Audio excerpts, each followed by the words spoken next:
इसकी जबान पर मोदी का स्टैंप है, इसकी जबान पर शिंदे का स्टैंप है कि मुफ्ती इस्माइल ने ऐसा कौन सा वजीफा पढ़ के फूंक दिया कि बीजेपी का सिटिंग एमपी हार गया। तेरे सामने, मोदी के सामने झुकने वाले नहीं है। मगर अगर ये ऑटो वाला जीतेगा खुदा ना खास्ता, तो ये जाकर गोद में बैठ जाएगा शिंदे के, ये गोद में बैठ जाएगा अजीत पवार के, और ये मोदी के साथ बैठकर उसकी बनाई हुई चाय पिएगा। ये फर्क है मुफ्ती इस्माइल में और इस ऑटो वाले में।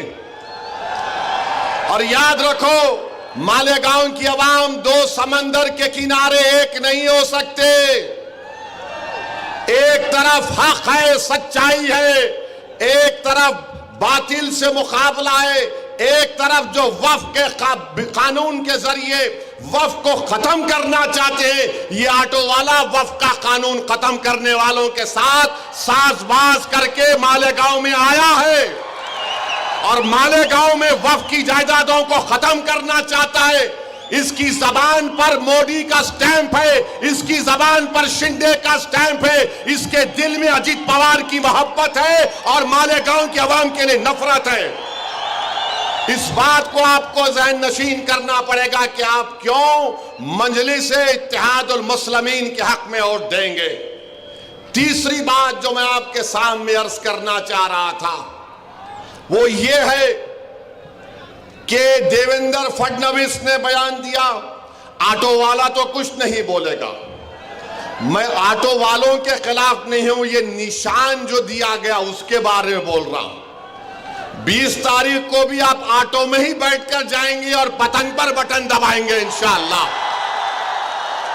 20 तारीख को कोई साइकिल पर भी जाएगा और पतंग पर ही बटन दबाएगा। ऑटो तो हमारा गरीबों का चलाने का रोजगार का जरिया है, मगर ये अपने नफ्स के लिए, अपने तमाम अज़ाइम जो बुरे हैं उसकी तकमील के लिए, वक्फ की जायदादों को खत्म करने के लिए शख्स आया है। इसकी नीयत साफ नहीं है। जब पार्लियामेंट का इलेक्शन हुआ, धूलिया पार्लियामेंट में मालेगांव आता है, तो बीजेपी को बड़े पेट में दर्द हुआ कि मुफ्ती इस्माइल ने ऐसा कौन सा वजीफा पढ़ के फूंक दिया कि बीजेपी का सिटिंग एमपी हार गया। ताई जीती नहीं जीती? जीती ना। आपने भी दिया ना आपने ताई को वोट। मुफ्ती इस्माइल कहां खड़े थे और ये कहां खड़ा था? किधर खड़े थे दोनों? मेरे भाई, अब देवेंद्र फडणवीस बोल रहे मालेगांव सेंट्रल में वोट जिहाद हुआ, धर्म युद्ध हुआ।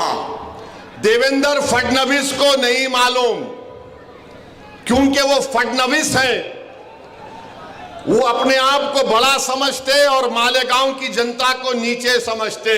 सुनो फडणवीस, तुम बड़े नहीं हैं, ना मैं छोटा हूं, मैं तुम्हारे बराबर हूं बाबा साहेब अंबेडकर के संविधान के लिहाज से।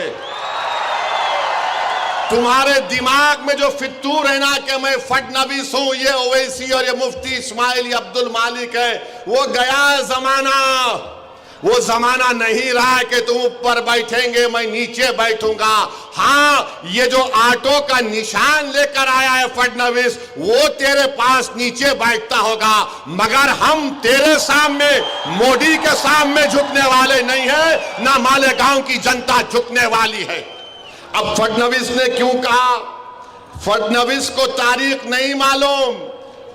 फडणवीस को हम जरा हिस्ट्री पढ़ाते हैं। फडणवीस सुनो, 1818 में यही मालेगांव था। मालेगांव के किले में मराठा और अंग्रेजों की जंग हुई। उस मराठाओं की फौज में मालेगांव के गयूर मुसलमान थे, जिन्होंने अंग्रेजों से खूब मुकाबला किया। 30 मुसलमान शहीद हुए मराठाओं की फौज में, और अंग्रेजों ने 36 बंदूक, तोप, 800 गोला बारूद और 35,500 गन पाउडर इस्तेमाल किया 1818 में। फिर 1921 में फडणवीस, सुनो, 1921 में नॉन कोऑपरेशन मूवमेंट हुआ तो मालेगांव के सरफिरे लोगों ने 47 में आजादी मिली। मालेगांव के लोगों ने कहा 1921 में कहा कि अभी हम अंग्रेजों का परचम किले से निकालते, अंग्रेजों के परचम को निकालकर फेंक दिया।